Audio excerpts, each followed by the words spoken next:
তাদের টার্গেটে নাকি ছিলেন খোদ পশ্চিমবঙ্গের মুখ্যমন্ত্রী স্বয়ং শুভেন্দু অধিকারী। সেই তসলিমা নাসরিনের ফেরার দিনেই কিন্তু একটা মস্ত বড় ধামাকা দেখা গেল বর্ধমানে। কি রয়েছে যোগসূত্র? আদৌ কি কোনো যোগসূত্র রয়েছে? যখন নির্বাচনের হাওয়া বুঝতে তিনি পারছিলেন, ঠিক সেই সময় তিনি হাওড়া ছাড়েন আর বর্ধমানে গিয়ে ঘাঁটি গাড়েন। তখন তিনি বিরোধী দলনেতা ছিলেন, মুখ্যমন্ত্রীও ছিলেন না। ঠিক সেই সময়কার তিনি যখন বর্ধমানে গিয়েছিলেন, সেই সময়কার তার মুভমেন্টের ছবি ভিডিও করা হয়েছিল। কি কারণে? এরা দুজনেই কাজ করছিল একই নেটওয়ার্কের হয়ে, শুধু থাকতো দুটি ভিন্ন জায়গায়। সব কি পাকিস্তানে বসে থেকে করা হচ্ছে? আইএসআই কি পাকিস্তানকেই একমাত্র লঞ্চপ্যাড বানিয়েছে?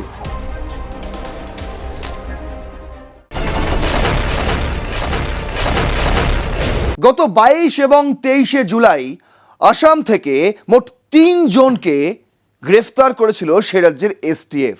অভিযোগ কি ছিল? তারা সজ্জাদ ভাট গোষ্ঠীর সমর্থক সদস্য। কে সজ্জাদ ভাট? এই সজ্জাদ ভাট হচ্ছে পুলওয়ামা কাণ্ডের অন্যতম অভিযুক্ত। আর যে 3 জনকে গ্রেফতার করা হয়েছিল তাদের সঙ্গেও আইএসআই লিঙ্ক রয়েছে, তেমনটাই জানিয়েছিল অসম এসটিএফ। এ খবর আমি আপনাদের দিয়েছিলাম, এবং এটাও বলে রেখেছিলাম যে তাদেরকে জিজ্ঞাসাবাদ চলছে। এরাই মূল মাথা নয়, এরা তো কান মাত্র। সেই কান টানাটানি চলছে এবং এখনো চলছে। আর সেই কান টানতে গিয়েই আরও একটা মাথা, তাকে গ্রেফতার করা হলো এবার খোদ পশ্চিমবঙ্গের বর্ধমান থেকে গ্রেফতার হামিম মণ্ডল নামে আরও এক সেই সজ্জাদ ভাট গোষ্ঠীর সদস্য, যার সঙ্গেও আইএসআই লিঙ্ক পুরো স্পষ্ট। উদ্দেশ্য কি ছিল? প্রাথমিক তদন্তে পশ্চিমবঙ্গ পুলিশের এসটিএফ জানাচ্ছে যে তাদের টার্গেটে নাকি ছিলেন খোদ পশ্চিমবঙ্গের মুখ্যমন্ত্রী স্বয়ং শুভেন্দু অধিকারী। কেন? কি কারণ? দেখুন, এমন একটা দিনে সেই আইএসআই লিঙ্ক জঙ্গি ধরা পড়ল, সন্ত্রাসবাদী। ঠিক সেই দিনেই দীর্ঘ 19 বছর পর কলকাতায় ফিরলেন তসলিমা নাসরিন। যে তসলিমা নাসরিনকে বিতাড়িত করা হয়েছিল বাংলাদেশ থেকে, যে তসলিমা নাসরিনকে এই পশ্চিমবঙ্গ থেকে চলে যেতে হয়েছিল বাম আমলে, সেই তসলিমা নাসরিনের ফেরার দিনেই কিন্তু একটা মস্ত বড় ধামাকা দেখা গেল বর্ধমানে। কি রয়েছে যোগসূত্র? আদৌ কি কোনো যোগসূত্র রয়েছে? দেখুন, আইএসআই লিঙ্ক কিন্তু উত্তর পূর্বে কি করছে আমি আপনাদের আগেই জানিয়েছিলাম যে পাকিস্তান ভারতের নজর বালুচিস্তানের দিকে ঘুরিয়ে রেখে, পিওকের দিকে ঘুরিয়ে রেখে উত্তর পূর্ব রাজ্যগুলোকে অশান্ত করার জন্য একটা বড় সড় ছক কষছিল। আর সেই ছক প্রথম ধাপে অসম এসটিএফ ভেঙেছে, আর সেই ছক আবারও টুকরো হলো পশ্চিমবঙ্গে এসে। পুরো বিষয়টাই আজকে আপনাদের সামনে খোলসা করব। চলুন শুরু করছি রণক্ষেত্র। আপনাদের সঙ্গে রয়েছে আমি নারায়ণ। আজ আমাদের headline, the ISI module caught in Bengal. এবার বাংলাতেও পর্দা ফাঁস করলো বেঙ্গল এসটিএফ। দেখুন, আইএসআই আসিম মুনির, মানে ইনি তো হোতা এখন পাকিস্তানের সর্বকর্মবিধাতা হচ্ছেন ইনি। সে যে প্রতিষ্ঠানের মাথায় যেই বসে থাকুক না কেন, এনার কথা ছাড়া এখন পাকিস্তানের কোনো প্রতিষ্ঠানই কোনো কাজ করে না বলেই মনে করা হয়। শেহবাজ শরীফও এনার কাছে এখন বাচ্চা। প্রধানমন্ত্রী কি সিদ্ধান্ত নেবেন সেটাও নাকি আসিম মুনিরই ঠিক করে দেন, এমনটাই এই মুহূর্তে পাকিস্তানের বাস্তব সত্য।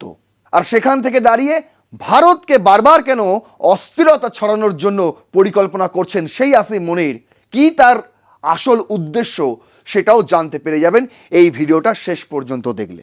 প্রথমত আমি দেখাই যে তসলিমা নাসরিন, তিনি দীর্ঘ 19 বছর পর কলকাতার মাটিতে পা রাখলেন। তার একটি বই প্রকাশিত হলো, শুভেন্দু অধিকারীর সঙ্গে তিনি কথা বললেন এবং সাংবাদিকদের সামনে দাঁড়িয়েও তিনি তার মতামত ব্যক্ত করলেন। বাংলাদেশ সম্পর্কেও তার মতামত তিনি ব্যক্ত করলেন সেই বাংলাদেশ যে বাংলাদেশকে মাত্র কয়েক মাস আগে যখন দীপুচন্দ্র দাসের সেই ভয়াবহ হত্যাকাণ্ড, সেই ভিডিওটি তিনি পোস্ট করে টুইটারে লিখেছিলেন যে এই বাংলাদেশ তো আর এখন বাংলাদেশ নেই, এই বাংলাদেশ এখন জিহাদিস্তান হয়ে গেছে। আর যখন কলকাতায় তাকে বাংলাদেশ সম্পর্কে প্রশ্ন করা হয় তখন তার কি উত্তর ছিল সেটাও আপনাদের আজকে দেখাবো।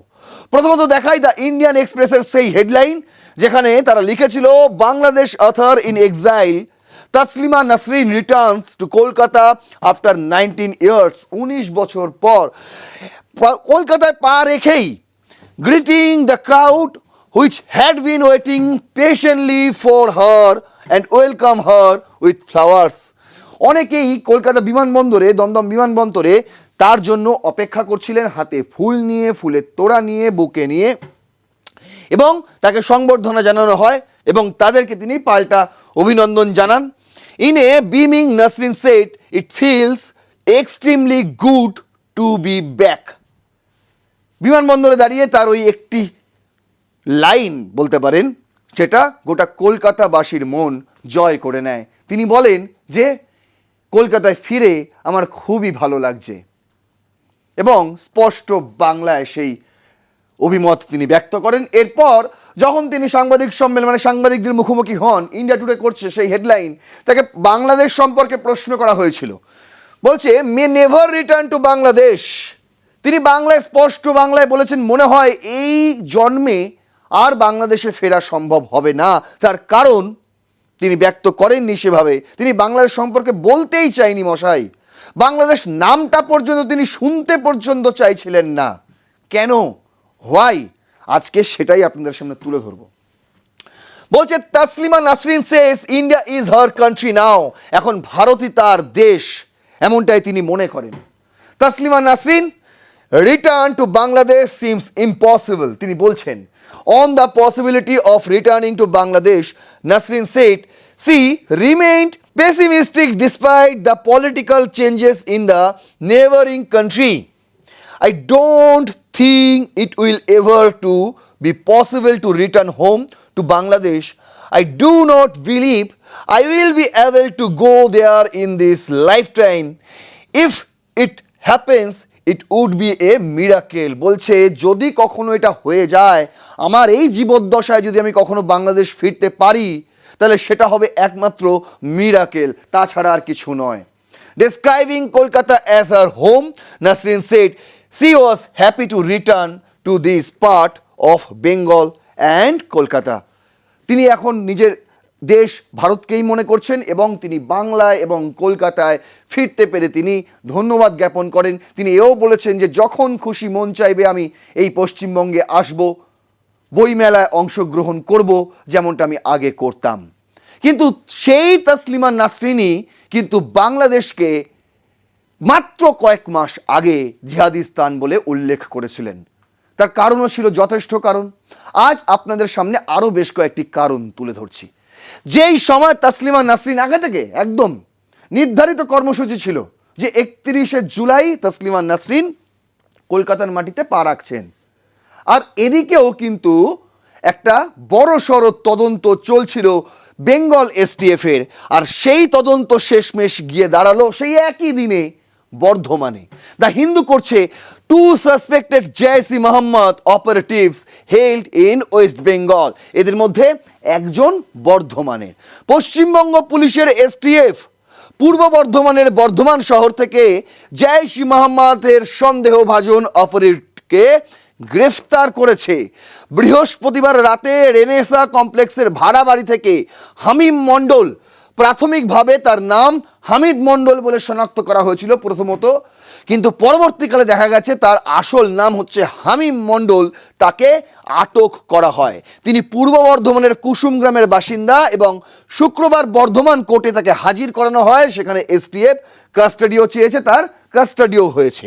স্থানীয় পুলিশ প্রথমে তাকে হামিদ মণ্ডল হিসেবে চিহ্নিত করলেও পরে তার নাম সংশোধন করে হামিম মণ্ডল জানা যায়। তার কাছ থেকে মোবাইল সহ ইলেকট্রনিক্স ডিভাইস জব্দ করা হয়েছে, এগুলো উদ্ধার করা হয়েছে, যেগুলো এখনো পরীক্ষাধীন, পরীক্ষা চলছে। তদন্তকারীরা সন্দেহ করছে তিনি প্রায় 1 বছর আগে সোশ্যাল মিডিয়ার মাধ্যমে শাহজাদ ভাট্টি ও আজমাল গুজ্জার পরিচালিত জৈশ ই মোহাম্মদ মডিউলের সঙ্গে যোগাযোগ করেছিলেন। শাহজাদ ভাট্টির নেটওয়ার্ক ক্রস বর্ডার নার্কোটিক্স ও অস্ত্র প্রচারে জড়িত এবং সেই অর্থ আইএসআই এর সমর্থনে সন্ত্রাসী কার্যক্রম অর্থায়নে ব্যবহৃত হয় বলেও মনে করা হয়। তিনি এর আগে হাওড়ার পিলখানায় গার্মেন্টস ইউনিটে কাজ করতেন। নির্বাচনের আগে চাকরি ছেড়ে বর্ধমানে চলে আসেন। যখন নির্বাচনের হাওয়া বুঝতে তিনি পারছিলেন, ঠিক সেই সময় তিনি হাওড়া ছাড়েন আর বর্ধমানে গিয়ে ঘাঁটি গাড়েন। কিন্তু পাপ কতক্ষণ চাপা থাকতে পারে? তিনি সরাসরি গ্রেপ্তার হয়েছেন। বেঙ্গল এসটিএফ তাকে গ্রেফতার করেছে। তার নাম হামিম মণ্ডল। এখানে তো হেডলাইনে 2 জন পড়লাম, তাই না? তাহলে আরও একজনকে, সেটাও আপনাদের আগে জানাচ্ছি। তার আগে আপনাদের জানিয়ে রাখি যে এই যে বর্ধমান থেকে যাকে অ্যারেস্ট করা হয়েছে হামিম মণ্ডল, তার উদ্দেশ্য কি ছিল? এসটিএফ এর প্রাথমিক তদন্তে উঠে এসছে JS terrorist wanted to target West Bengal CM Suvendu Adhikari. ভাবুন, এই সেই হামিম মণ্ডল এবং তার আরও এক সঙ্গী, তাকেও গ্রেফতার করা হয়েছে। এর পরিচয় কি? অবশ্যই এক্ষুনি দিচ্ছি। দ্য টেলিগ্রাফ করছে, Bengal STF arrest suspected Jaish e Mohammad operative in Bardhaman, probe on over alleged plot targeting Suvendu Adhikari. Suvendu Adhikari সবাই জানতো, যদি বিজেপি ক্ষমতায় আসে বাংলায়, তাহলে প্রথম নাম হিসেবেই, মুখ্যমন্ত্রী হিসেবে প্রথম নাম হিসেবেই সেই সময় থেকেই উঠে আসছিল শুভেন্দু অধিকারীর নাম। ঠিক যেই সময় এই হামিম মণ্ডল হাওড়া ছেড়ে বর্ধমানে গিয়ে ঘাঁটি গেড়েছিল। বলছে কি, এসটিএফ 14 দিনের পুলিশ কাস্টাডি চেয়েছে এবং আদালত তা মঞ্জুর হওয়ার পর তাকে কলকাতায় জিজ্ঞাসাবাদের জন্য নিয়েও আসা হয়েছে। এটিকে রাজ্যের সাম্প্রতিকতম অন্যতম গুরুত্বপূর্ণ কাউন্টার টেরর তদন্ত বলা হচ্ছে, যেখানে অনলাইনে র্যাডিকালাইজেশন থেকে সক্রিয় নজরদারি, রিক্রুটমেন্ট, অপারেশনাল পরিকল্পনার উন্নীত হয়েছে কিনা তা পরীক্ষা করা হচ্ছে। ভেবে দেখুন, অসমে যে 3 জনকে গ্রেপ্তার করা হয়েছিল, ঠিক একই কায়দায়, একই অপারেটিভ, মানে একই উদ্দেশ্য, একই সমস্ত কার্যকলাপ, তারাও অনলাইনে র্যাডিকালাইজেশন চালাচ্ছিল, সক্রিয় নজরদারি তাদেরও ছিল, রিক্রুটমেন্ট আর হাওয়ালা মারফত সেই টাকা পাচার করা, অর্থ পাচার, নার্কোটিক্স সমস্তটাই একরকমই ছিল। সজ্জাদ ভাট গোষ্ঠীর যে 3 জনকে গ্রেপ্তার করা হয়েছিল আসামের বিভিন্ন এলাকা থেকে 2 দিন মিলিয়ে, সেটাও কিন্তু আগে থেকেই তদন্ত চলছিল। আর এটাও কিন্তু অনেক আগে থেকেই তদন্ত চলছিল। বলছে তার কাছ থেকে আইফোন ও মোবাইল সহ ইলেকট্রনিক ডিভাইস জব্দ করা হয়েছে, যেগুলো ফরেনসিক পরীক্ষায় যোগাযোগ, চলাচল ও পরিচিতি পুনর্গঠন করা হচ্ছে। তিনি প্রায় 1 বছর আগে সোশ্যাল মিডিয়ার মাধ্যমে পাকিস্তানি হ্যান্ডেলারদের সঙ্গে যোগাযোগ করছিলেন বলে সন্দেহ রয়েছে, আর সেখান থেকেই উঠে এসছে একাধিক তথ্য। বলছে জিজ্ঞাসাবাদে তিনি দাবি করেন একজন অনলাইন কন্ট্রাক্ট নিজেকে তিনি আইএসআই এর অপারেটিভ হিসেবে পরিচয়ও দিয়েছিলেন এবং অন্যরা শাহজাদ ভাট্টি নেটওয়ার্কের সঙ্গে যুক্ত বলেও তিনি দাবি করেছিলেন। মানে ভেবে দেখুন, কেন তাকে তিনি বলে লেখা হয়েছে আমি জানি না, টেলিগ্রাফ সম্মান দেয় সেই কারণেই হয়তো। বলছে জব্দকৃত ডিভাইসে গত বছর বর্ধমানে তৎকালীন বিরোধী দলনেতা বর্তমান মুখ্যমন্ত্রী শুভেন্দু অধিকারীর চলাচলের তথ্য সংগ্রহের প্রমাণ পাওয়া গেছে। তার কাছে যা যা ছিল, আইফোন ছিল কি যা ছিল, তার যে চিপ সে ব্যবহার করছিল, সেখান থেকে যে ফুটেজ পাওয়া গেছে, সেই ফুটেজে কিন্তু দেখা গেছে গত বছর মশাই, তখন তিনি বিরোধী দলনেতা ছিলেন, মুখ্যমন্ত্রীও ছিলেন না, ঠিক সেই সময়কার তিনি যখন বর্ধমানে গিয়েছিলেন, সেই সময়কার তার মুভমেন্টের ছবি ভিডিও করা হয়েছিল। কি কারণে? হোয়াই? আপনার পুজো পৌঁছে যাক বিশ্বের দরবারে। প্রতি বছরের মতো এবারও আর+ নিউজ নিয়ে এলো শারদাঞ্জলির সেরা সম্মান 2026। অংশ নিতে সকাল 10টা থেকে সন্ধে 6টার মধ্যে সরাসরি যোগাযোগ করুন আমাদের অফিসে অথবা কল করুন 9836323248 এই নম্বরে। শারদাঞ্জলি শুধুমাত্র আর+ নিউজে। বলছে তদন্তকারীরা পরীক্ষা করছেন যে তাকে টার্গেট করার কোনো পরিকল্পনা ছিল কিনা। এখন তো তিনি মুখ্যমন্ত্রী, তাহলে টার্গেট আরও তীক্ষ্ণ হওয়ার কথা। বলছে পুলিশ সন্দেহ করছে তারা আরএসএস ও বিজেপির ওপরও তথ্য সংগ্রহকারী বৃহত্তম গ্যাংয়ের একটা অংশ ছিল। এসটিএফ পরীক্ষা করছে তিনি এর আগে কলকাতার নিউ টাউনে ভাড়া বাড়িতে থাকতেন কিনা এবং সেখানে শুভেন্দু অধিকারীর চলাচলের রিকনেশনস করছিলেন কিনা। বলা হচ্ছে নাকি তিনি এর আগে নিউ টাউনেও একটা ভাড়া বাড়িতে থাকতো এবং সেখানে থেকেও নাকি সে শুভেন্দু অধিকারীর ওপর নজরদারি চালাতো বিভিন্ন লোকজনের মারফত। দেখুন, শুভেন্দু অধিকারীর ওপর যে নজর চলছিল এ কথা তার বাবা শিশির অধিকারী তিনি নিজে বলেছেন যে আমাদের একটা সন্দেহ ছিল যে শুভেন্দু অধিকারীর ওপর নজরদারি চলছে, যে কোনো সময় তার সঙ্গে খারাপ ভালো কিছু একটা হলেও হয়ে যেতে পারতো। কিন্তু তার আগেই বেঙ্গল এসটিএফ পুরো বিষয়টাকে কিন্তু কাঁপিয়ে দিয়েছে। দেখুন, এই সেই একটি ফুটেজ, যে ফুটেজটি এই মুহূর্তে সোশ্যাল মিডিয়া ভাইরাল এবং এখানে দেখা যাচ্ছে এই সেই ব্যক্তি যার নাম হামিম মণ্ডল। বুঝতে পারছেন? বলছে মোবাইল টাওয়ার ডেটা থেকে হ্যান্ডেলারদের সঙ্গে নিয়মিত যোগাযোগের ইঙ্গিত পাওয়া গেছে, তার পরিচয় যাচাই ও ভাড়া বাড়ির মালিকদের জিজ্ঞাসাবাদ করা হচ্ছে। পুলিশ সূত্রে তিনি 2019 সালের পুলওয়ামা হামলার অন্যতম অভিযুক্ত সজ্জাদ ভাটের ঘনিষ্ঠ সহযোগী বলে সন্দেহ করা হচ্ছে। পুলওয়ামা হামলার 14 ফেব্রুয়ারি 2019-এর জেইশ-ই মোহাম্মদের আত্মঘাতী বোমা হামলায় 40 জন সিআরপিএফ জওয়ান নিহত হয়েছিলেন, সে কথা আমরা কেউ ভুলে যাব না। এখনো পর্যন্ত সেই 14 ফেব্রুয়ারিকে ব্ল্যাক ডে হিসেবে মানা হয় ভারতে। তদন্ত সম্প্রসারিত করে রাজ্যমন্ত্রী উমেশ রায়ের বিরুদ্ধে সম্প্রতি পাওয়া হুমকের সঙ্গে যোগসূত্র করা হচ্ছে।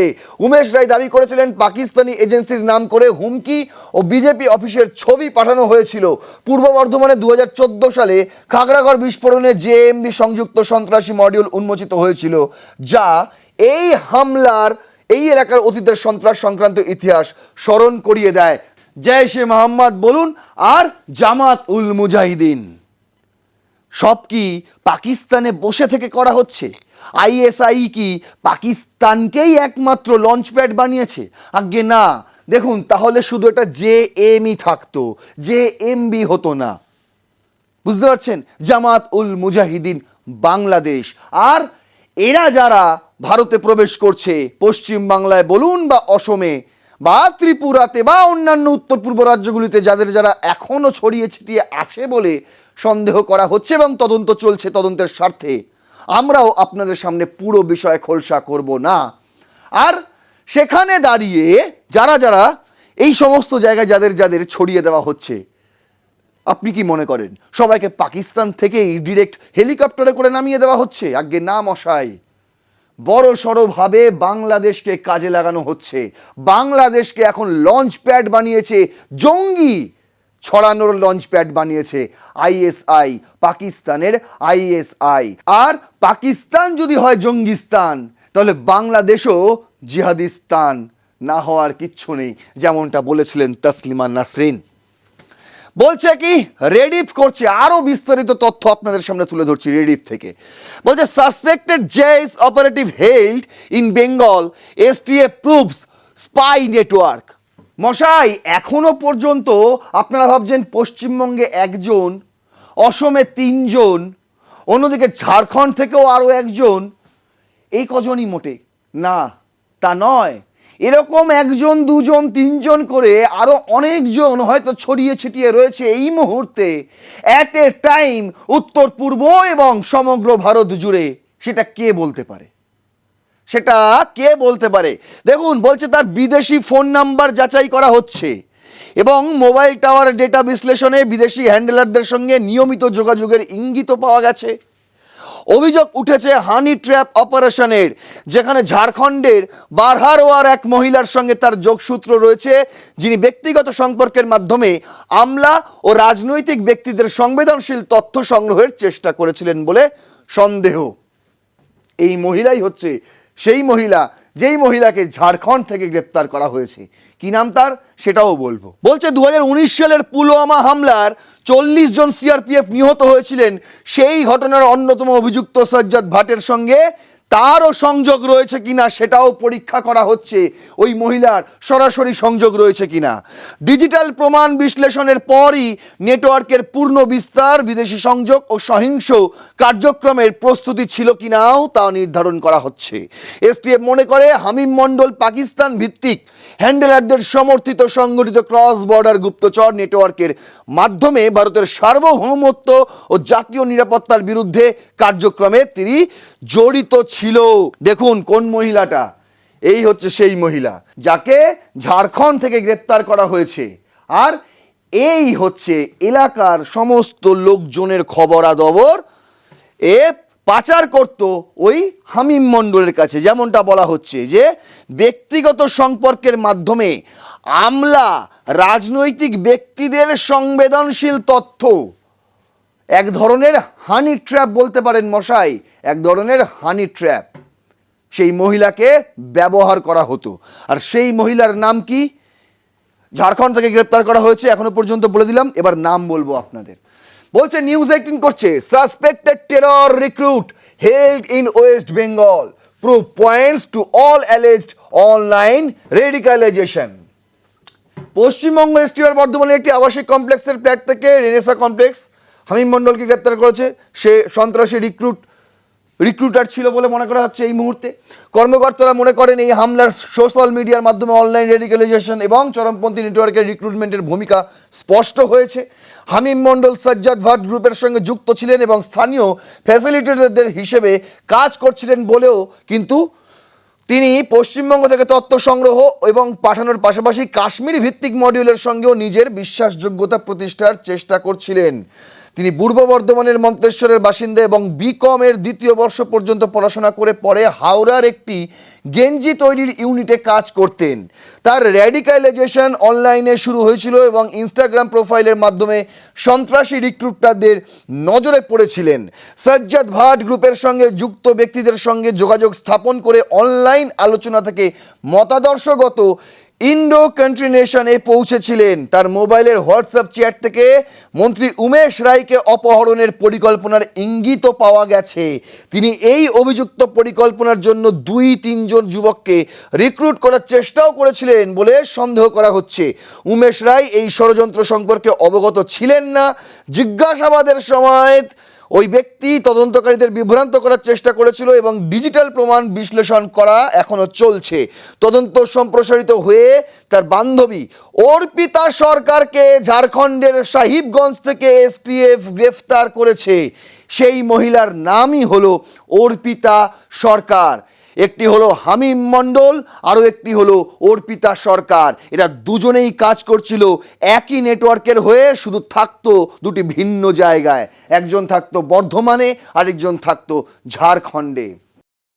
কি রে, তোর বেশ র্যাশ হয়েছে দেখছি। হ্যাঁ রে, কি করবো বলতো, র্যাশগুলো কিছুতেই কমছে না। অনেক কিছু ইউজ করলাম তবুও কমছে না। তুই এম্বার গৌরীদেবী হসপিটালসে দেখাতে পারিস, ওখানে ভালো এক্সপিরিয়েন্স ডার্মাটোলজিস্ট আছে। গৌরী দেবী হসপিটাল, রাজবাঁধ, দুর্গাপুর। যোগাযোগ 8001003333, 8001113333।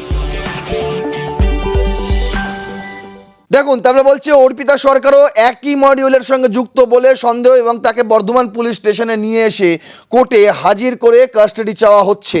তদন্ত চলমান এবং এসটিএফ ডিজিটাল প্রমাণ ও চ্যাটের সত্যতা যাচাই করে চলেছে অনবরত। এখান থেকে আরও অনেক তথ্য বেরিয়ে আসবে, অনেক, যা যা আপনাদের এখনো পর্যন্ত দিলাম, হয়তো এর থেকেও বেশি তথ্য এখনো বেরিয়ে আসতে বাকি রয়েছে। তার কারণ কি?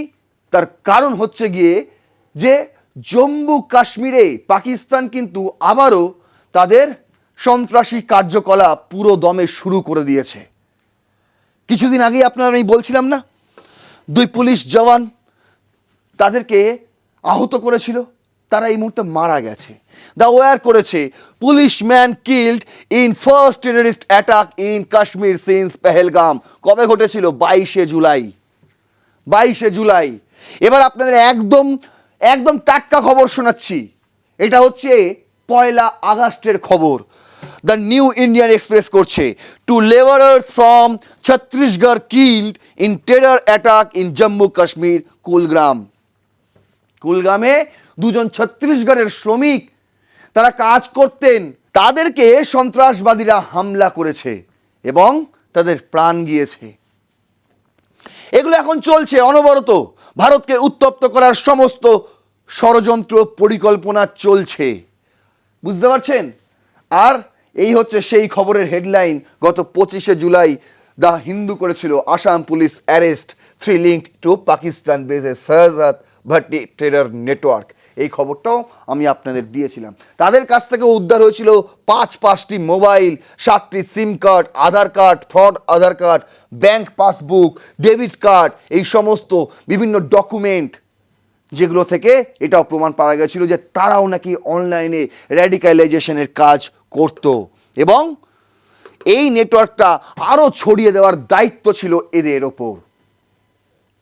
কিন্তু কাজ যারা করাচ্ছে, যেই সমস্ত দেশ থেকে এই ভারতে সন্ত্রাসী কার্যকলাপ পরিচালনা হচ্ছে, সেই পাকিস্তান আর বাংলাদেশ বসে বসে মজা দেখছে। আর এই মজা বেশি দিন দেখার মতো নয়, কারণ খুব শীঘ্রই এর বিরুদ্ধে পাল্টা ব্যবস্থা নিতে চলেছে ভারত সরকারও। কি সেটা অবশ্যই ক্রমশ প্রকাশ্য। আশা করি বোঝাতে পারলাম। যদি এরপরও কোনো প্রশ্ন থাকে অবশ্যই কমেন্ট বক্সে লিখবেন। এই ভিডিওটা যদি ইনফরমেটিভ মনে হয় অবশ্যই শেয়ার করবেন, আরও 5 জনকে দেখার সুযোগ করে দেবেন, লাইক করবেন, ভিডিওটি সাবস্ক্রাইব করবেন। আর প্লাস নিউজ 24/7 দেখতে থাকুন রণক্ষেত্র। জয় হিন্দ, বন্দে মাতরম।